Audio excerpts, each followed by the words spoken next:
La Bible.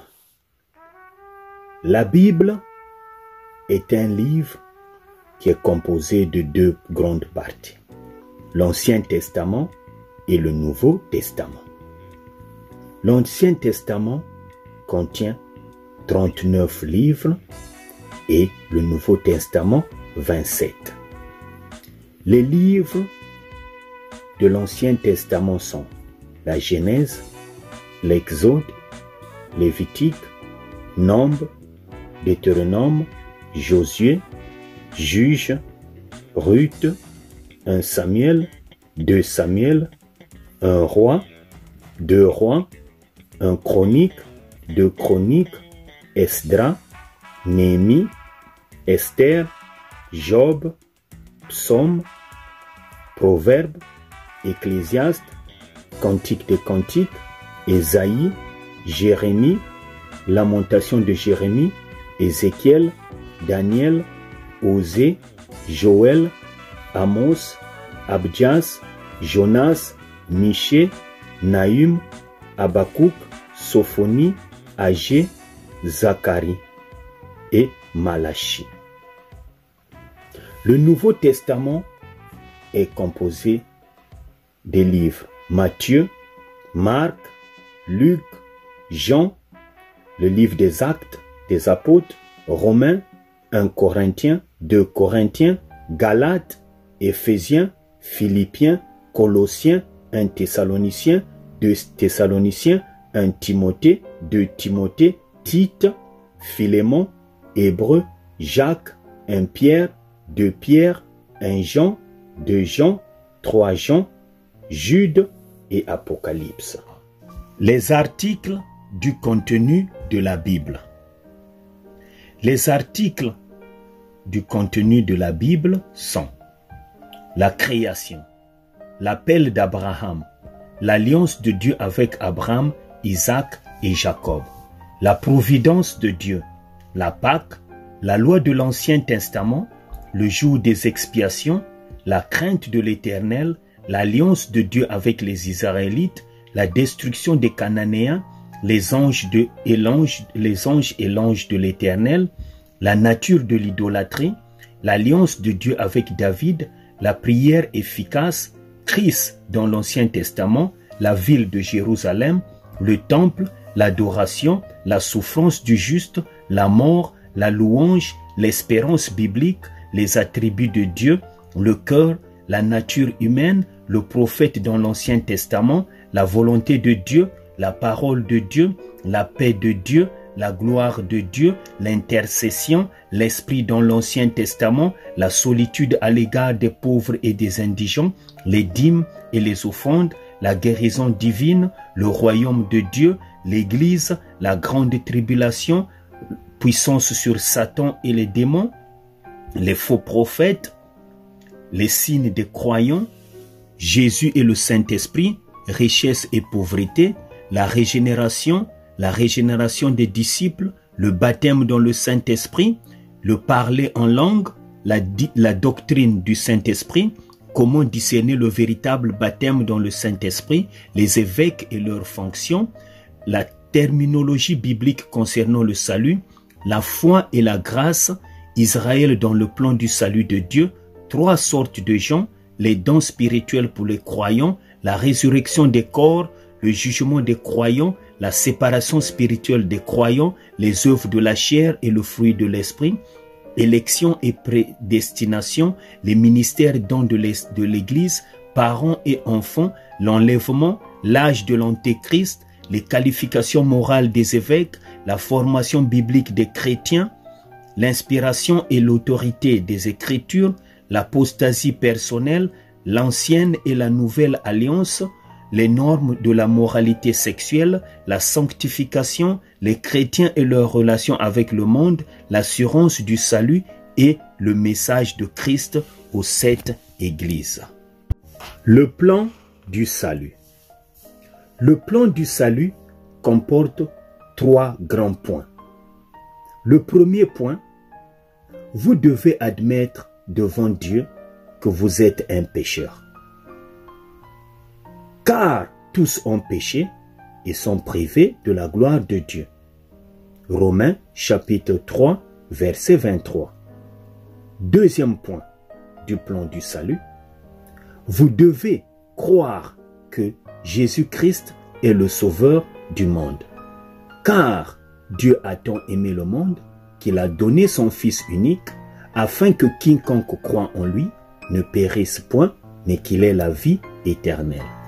Jean chapitre 3, verset 16. Le troisième point, vous devez confesser vos péchés à Jésus-Christ et lui demander de vous pardonner. Si nous confessons nos péchés, il est fidèle et juste pour nous les pardonner et pour nous purifier de toute iniquité. 1 Jean chapitre 1, verset 9. Une prière pour le salut. Seigneur Jésus, je reconnais que je suis pécheur et que j'ai besoin de ton pardon. Je reconnais aussi que tu es mort sur la croix pour moi. Je te demande de venir habiter dans mon cœur, de pardonner mes péchés et de régner sur ma vie. J'accepte aujourd'hui ton salut. Je sais que tu me réserves une demeure dans le ciel avec toi. Merci. Amen. La Genèse. Auteur, Moïse. Thème, origine. Date de rédaction, environ 1445 jusqu'à 1405 avant Jésus-Christ. Arrière-plan. La Genèse occupe à juste titre la place de premier livre de l'Ancien Testament et sert d'introduction essentielle à la Bible tout entière.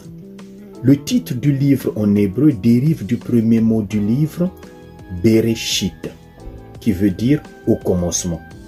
Genèse. Le titre que nous lui donnons en français est la traduction du mot grec utilisé pour traduire le titre hébreu. Il signifie origine, source, création ou naissance de quelque chose.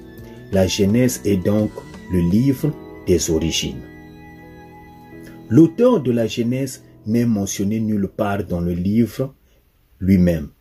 Toutefois, le reste de la Bible attribue les écrits de l'ensemble du Pentateuque, les 5 premiers livres de l'Ancien Testament, et par conséquent de la Genèse à Moïse. Voir par exemple 1 Roi chapitre 2 verset 3, 2 Rois chapitre 14 verset 6, Esdra chapitre 6 verset 18, Néhémie chapitre 13 verset 1, Daniel chapitre 9 verset 11 à 13, Malachie chapitre 4 verset 4, Marc chapitre 12 verset 26, Luc chapitre 16 verset 29 et 31, Jean chapitre 7 verset 19 à 21, le livre des Actes des Apôtres chapitre 26 verset 22, 1 Corinthiens 9 verset 9, 2 Corinthiens chapitre 3 verset 15. De même, les auteurs juifs anciens et les pères de l'Église primitive attribuent à l'unanimité la paternité littéraire de la Genèse à Moïse, étant donné que le récit entier de la Genèse est antérieur à la vie de Moïse. Le rôle de ce dernier, en ce qui concerne la rédaction de la Genèse, a consisté en grande partie à rassembler sous l'inspiration du Saint-Esprit toutes les traditions écrites et orales disponibles depuis Adam jusqu'à la mort de Joseph, que l'on retrouve maintenant dans le livre de la Genèse.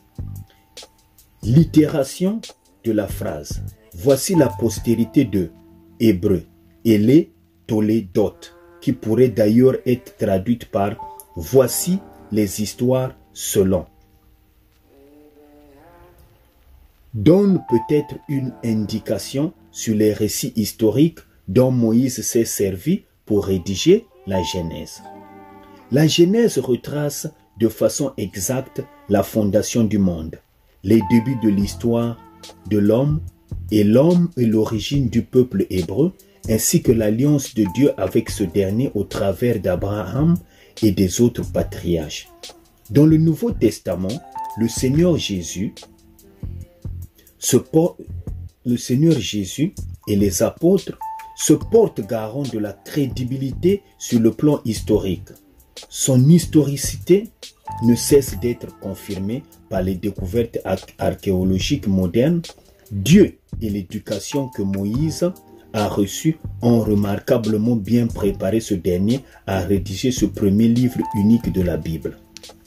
Acte 7, verset 22. Le but de la Genèse. La Genèse nous donne un fondement essentiel pour le reste du Pentateuque et pour toute la révélation biblique qui vient ensuite. Elle présente le seul récit fidèle concernant l'origine de l'univers, de l'humanité, du mariage, du péché, des villes, des langues, des nations d'Israël et de l'histoire de la rédemption. Ce livre a été rédigé selon l'intention de Dieu qui était de donner au peuple de son alliance des renseignements à la fois dans l'Ancien et le Nouveau Testament. Sur lui-même, sur la création et sur la race humaine, sur la chute, sur la mort, sur le jugement, l'alliance et la promesse de la rédemption par l'intermédiaire de la descendance d'Abraham. La Genèse se divise en deux parties principales. A. Les chapitres 1 à 11 nous donnent une vue d'ensemble de l'origine de l'humanité, d'Adam à Abraham, et se concentrent sur 5 événements historiques importants. La création. Dieu a créé toutes choses, y compris Adam et Ève, qu'il avait placés dans le jardin d'Éden. Chapitre 1 à 2. La chute. À cause de leur transgression, Adam et Ève ont permis à la malédiction du péché et de la mort d'entrer dans l'histoire de l'humanité. Chapitre 3. Caïn et Abel. Cette tragédie est à l'origine de deux courants fondamentaux de l'histoire, une civilisation humaniste et un reste rédempteur. Les chapitres 4 et chapitre 5. Le déluge.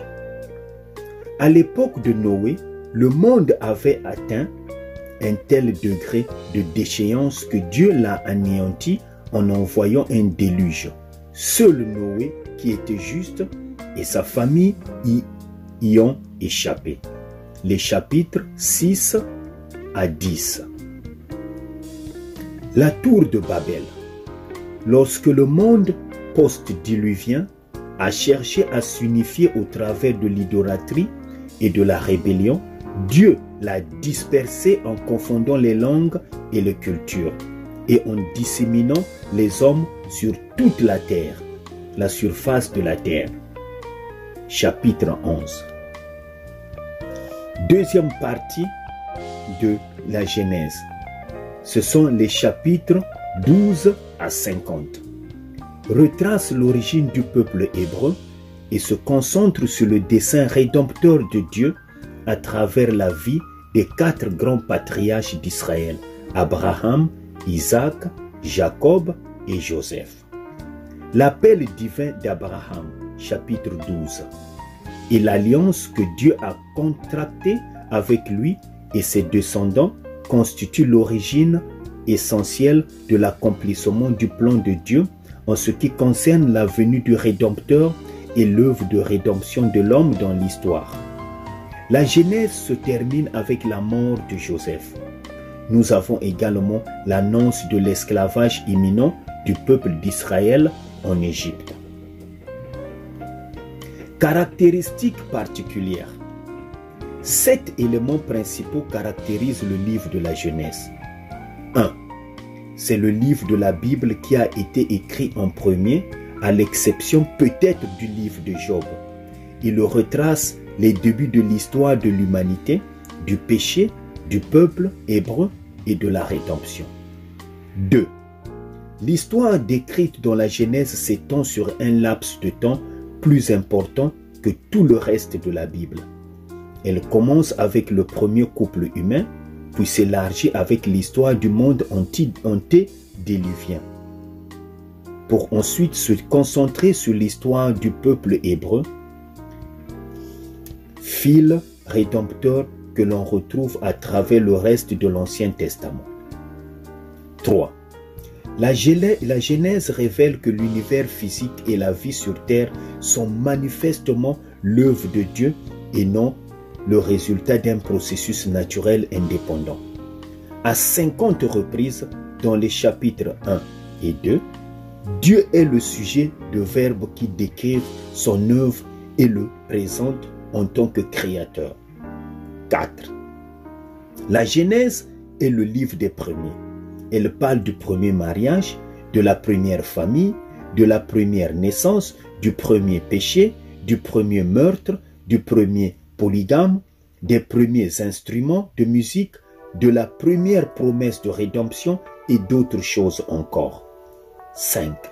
L'alliance de Dieu avec Abraham, qui occupe une place prépondérante dans la Bible, débute par l'appel que celui-ci a reçu dans le chapitre 12 du verset 1 à 3, avant de prendre toute sa forme au chapitre 15 et d'être ratifié au chapitre 17.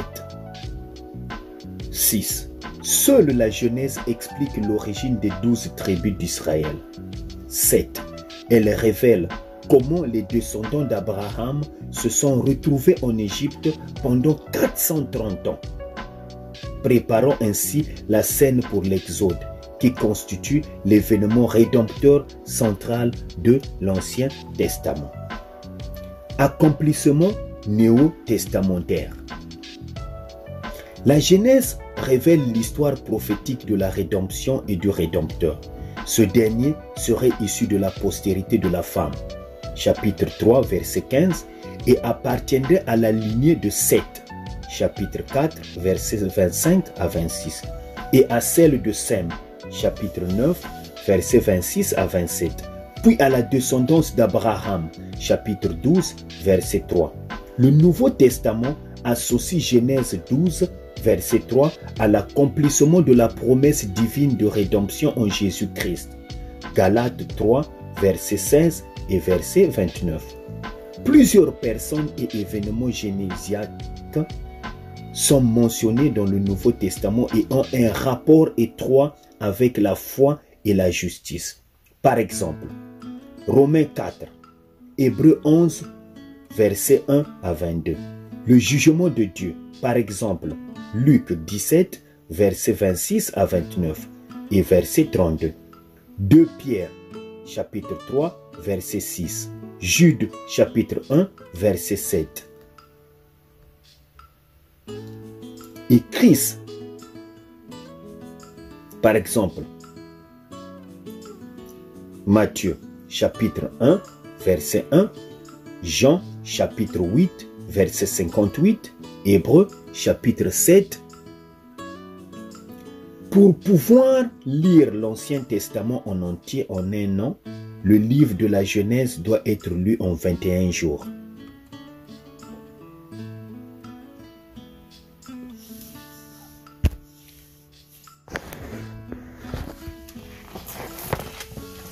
La création. Genèse chapitre 1, verset 1.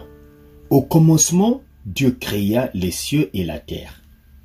Le Dieu de la création, la Bible révèle Dieu comme un être infini, éternel et existant par lui-même, qui est la cause première de tout ce qui existe. À aucun moment Dieu n'a pas existé. C'est pourquoi Moïse affirme « Et avant que les montagnes fussent nées, et que tu eusses créé la terre et le monde, d'éternité en éternité tu es Dieu. » Psaume 90, verset 2. En d'autres termes, Dieu existait éternellement et infiniment, bien avant la création de l'univers fini. Il est au-dessus de sa création, il en est indépendant, et il existait avant tout ce qui a été créé dans le ciel ou sur la terre. Voir 1 Timothée chapitre 6, verset 16. Ou Colossiens chapitre 1, verset 16. Dieu se révèle comme un être personnel qui a créé Adam et Ève à son image. Genèse 1, verset 27. Voir aussi Genèse 1, verset 26. Parce qu'ils avaient été créés à l'image de Dieu, Adam et Ève étaient sensibles à sa présence et étaient donc capables de vivre en communion avec lui au travers d'une relation tendre et personnelle. Dieu est également présenté comme un être moral qui a créé toutes choses de façon à ce qu'elles soient bonnes et sans péché. Après avoir achevé et contemplé sa création, Dieu a constaté que tout était très bon. Genèse chapitre 1, verset 31. Parce qu'ils avaient été créés à l'image de Dieu et selon sa ressemblance, Adam et Ève étaient eux aussi sans péché.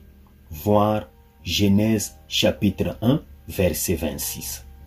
Le péché est entré dans la vie de l'homme lorsque Ève a succombé à la tentation du serpent ou Satan, Genèse chapitre 3, et aussi Romains chapitre 5, verset 12 et Apocalypse chapitre 12, verset 9. La création en elle-même, Dieu a créé toutes choses dans les cieux et sur la terre. Genèse chapitre 1, verset 1, Ésaïe chapitre 40, verset 8, Ésaïe chapitre 42, verset 5, Ésaïe chapitre 45, verset 18. Marc 13, verset 19, Éphésiens 3, verset 9, Colossiens 1, verset 16, Hébreux 1, verset 2, Apocalypse 10, verset 6. Le verbe créa, bara, en hébreu, désigne ici uniquement une activité exclusivement divine. Cela signifie qu'à un moment donné, Dieu a créé la matière et la substance qui, jusque-là, n'existaient pas. Voir Genèse chapitre 1, verset 3. La Bible décrit la création de Dieu comme étant informe, vide et couverte de ténèbres. Genèse chapitre 1, verset 2. En ce temps-là, la création, que ce soit l'univers ou le monde, n'avait pas encore la configuration actuelle. Elle était vide, sans aucune espèce vivante et privée de lumière. Après cette étape initiale, Dieu créa la lumière pour dissiper les ténèbres. Genèse chapitre 1, versets 3 à 5. Il forma l'univers. Genèse chapitre 1, de versets 6 à 13, et remplit la terre de créatures vivantes. Genèse chapitre 1, versets 20 à 28. Dieu a créé le monde au moyen de la puissance de sa parole. À plusieurs reprises, nous lisons Dieu dit. Chapitre 1, verset 3, verset 6, verset 9, verset 11, verset 14, verset 20, verset 24, verset 26. Autrement dit, Dieu a créé le ciel et la terre d'une simple parole. Ceci n'existait pas avant que sa parole créatrice ne se manifeste. Psaume chapitre 33, versets 6 et 9. Psaume chapitre 148, verset 5. Ésaïe chapitre 48, verset 13. Romains chapitre 4, verset 17. Hébreux chapitre 11, verset 3. La Trinité, au grand complet, et pas uniquement le Père, a participé au processus de la création. La parole puissante par laquelle Dieu a créé toutes choses n'est autre que le Fils. Dans le prologue de l'évangile de Jean, Christ est révélé comme la parole éternelle de Dieu. Jean chapitre 1, verset 1. Toutes choses ont été faites par elle, et rien de ce qui a été fait n'a été fait sans elle. Jean chapitre 1, verset 3. De même, l'apôtre Paul affirme que c'est par le Christ que toutes choses ont été créées. Tout a été créé par lui et pour lui. Colossiens chapitre 1, verset 16. Enfin, l'auteur de l'épître aux Hébreux souligne clairement que Dieu a créé l'univers au travers de son Fils. Hébreux chapitre 1, verset 2. Quant à l'Esprit, il joue lui aussi un rôle actif dans l'œuvre de la création. La Bible dit que l'Esprit se mouvait au-dessus de la création. Il la préservait et la préparait afin que le Père y achève son œuvre. Le mot hébreu que nous traduisions par esprit, ruha, peut aussi être traduit par vent ou souffle. C'est ainsi que le psalmiste confirme le rôle de l'esprit lorsqu'il est écrit. Les cieux ont été faits par la parole de l'Éternel et toute leur armée par le souffle de sa bouche. Psaume chapitre 33, verset 6. Le Saint-Esprit continue donc à prendre part au soutien de la création. Job chapitre 33, verset 4, Psaume chapitre 104, verset 30.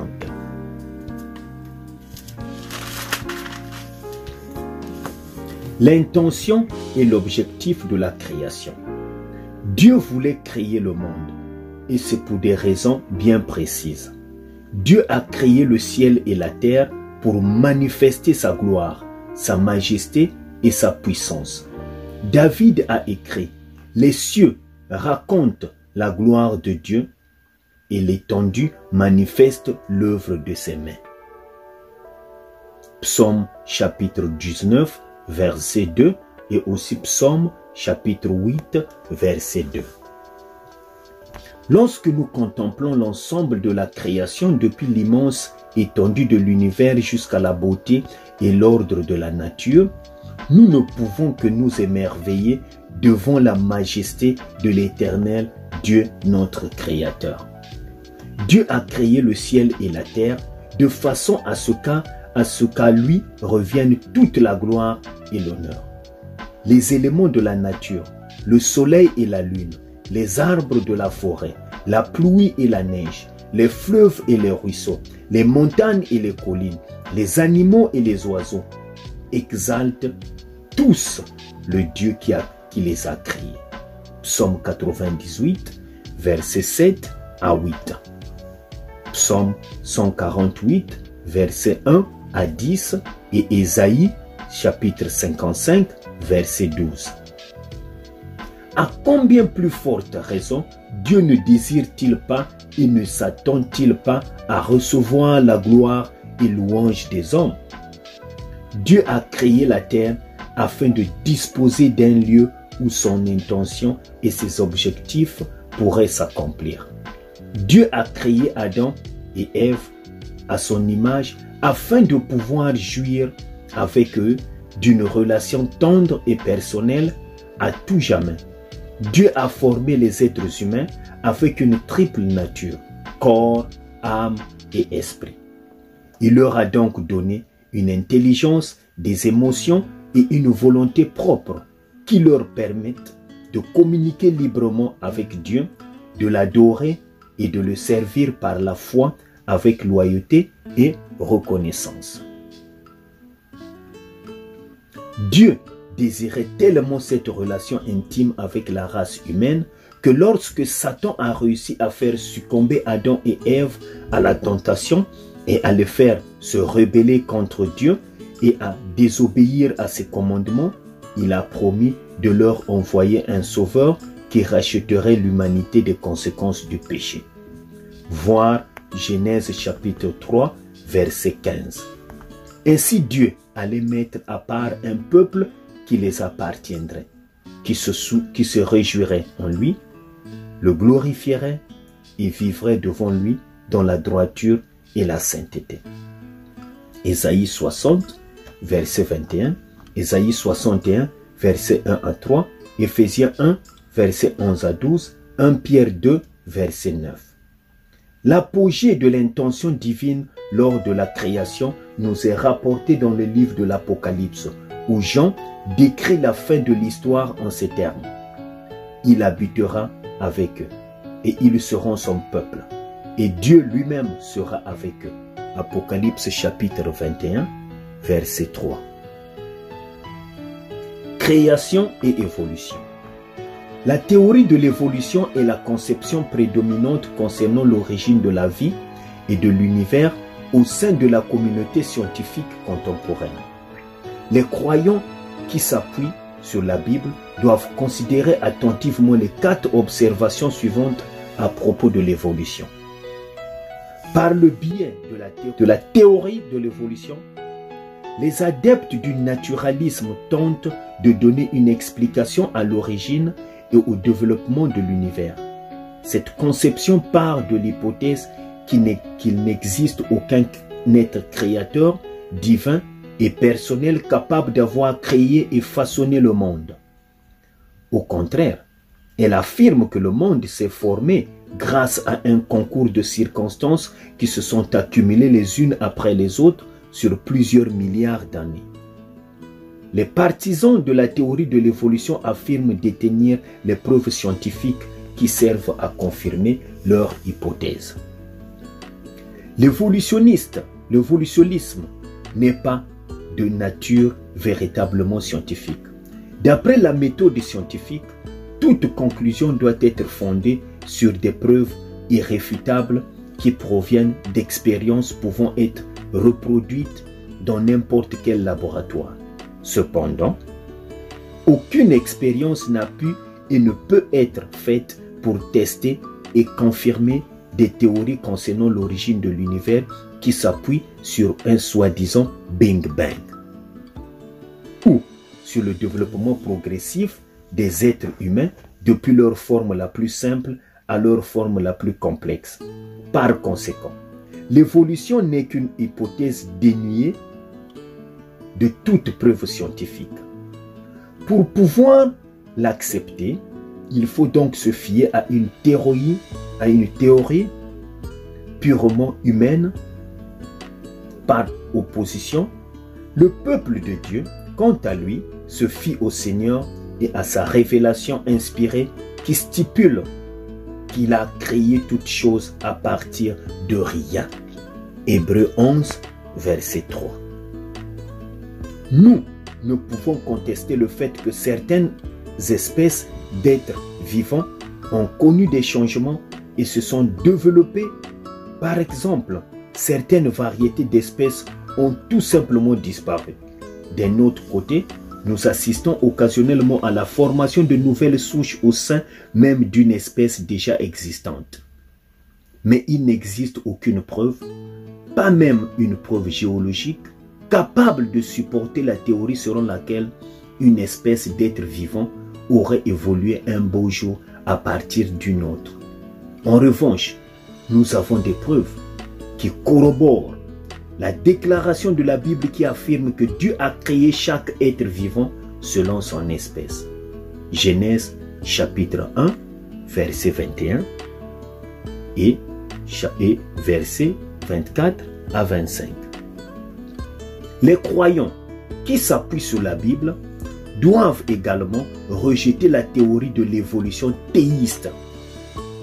Cette dernière adopte la plupart des conclusions de l'évolution naturaliste, ajoutant simplement l'idée que Dieu est à l'origine du processus évolutionniste.